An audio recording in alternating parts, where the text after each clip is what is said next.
संविधानाचा सन्मान हा संविधानाचं पुस्तक दाखवून होत नाही, तर संविधानापुढे नतमस्तक होऊन होतो, असं सांगत केंद्रातील रालोआ सरकार संविधानाप्रती एकनिष्ठ आहे, असं रेल्वे मंत्री अश्विनी वैष्णव यांनी म्हटलं आहे. नागपूर इथं आयोजित अखिल भारतीय अनुसूचित जाती जमाती रेल्वे कर्मचाऱ्यांच्या राष्ट्रीय मेळाव्यात मार्गदर्शन करताना वैष्णव बोलत होते.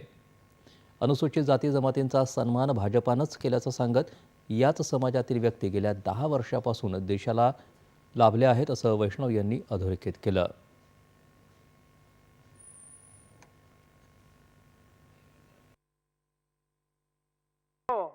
कुछ लोग ऐसे भी हैं जो केवल संविधान की किताब को दिखाते हैं. सच्चा सम्मान, सच्ची श्रद्धा, सच्ची भावना के लिए शब्दों की जरूरत नहीं होती है.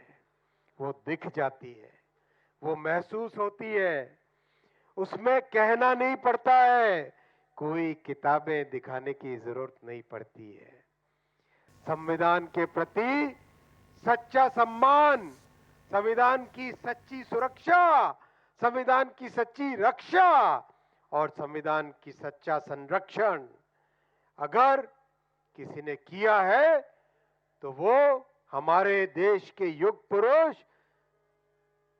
प्रधानमंत्री श्री नरेंद्र मोदी जी ने किया है. रेल्वेत केलेल्या सुधारणांची माहिती त्यांनी यावेळी दिली. रेल्वेमध्ये जनरल डब्यांचं विशेष उत्पादन सुरू असून यामुळे 12,500 डबे उपलब्ध होतील, असं त्यांनी सांगितलं.